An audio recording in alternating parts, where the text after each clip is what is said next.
Hello and welcome to KLM Institute. China has launched a mission that mixes human ambition with a small dose of life science. On October 31, 2025, the Shenzhou-21 spacecraft lifted off from Jiuquan, carrying 3 crew members and, for the first time aboard the Tiangong space station, 4 small mammals, black mice, that will take part in biology experiments in orbit. The crew includes Mission Commander Zhang Lu, Payload Specialist Zhang Hongzong, and Wu Fei, who at 32 has become China's youngest astronaut to fly to Tiangong. The team will stay aboard the space station for about 6 months, taking over from the outgoing crew and continuing China's drive toward more frequent and longer human spaceflights.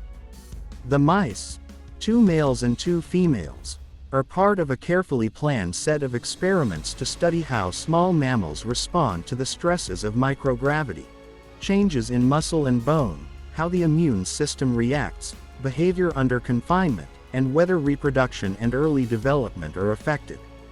Small mammals are commonly used as biological models because their physiology often reveals effects that matter for human health. Sending them to Tiangong is a clear step toward understanding the biological risks of longer missions, whether to the moon, to deep space, or for extended stays on space stations. What this mission shows is twofold.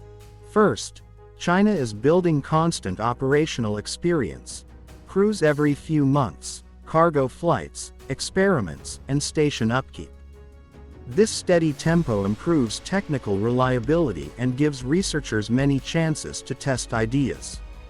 Second, the scientific choices are targeted. By testing living mammals in orbit, China can gather direct data on reproduction, bone and muscle loss, and other processes that are hard to model on Earth.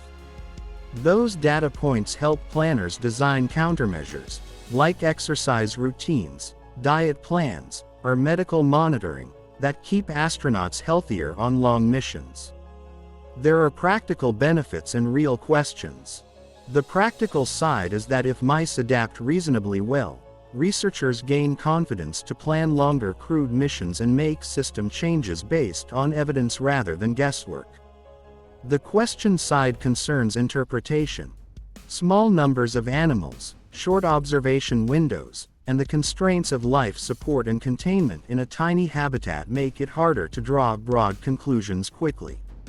Results will need careful review and likely follow-up experiments with larger sample sizes or different conditions. Strategically, this flight is important. China has already shown it can assemble and operate a permanent small space station. Adding biological experiments with mammals expands Tiangong's role from engineering demonstrations and human spaceflight practice into more advanced life science research. Internationally, it puts more scientific data into the conversation about human safety in space and shows China is serious about progressing from short demonstrations to sustained exploration. For viewers wondering what to watch for next, scientists will report early observations from the mice, activity levels, feeding, weight changes, and any signs of stress, followed by more detailed lab analyses when the animals return, if they do. The crew's health data and station operations over the 6 months will also be closely watched, as each mission improves China's procedures and informs global human spaceflight planning.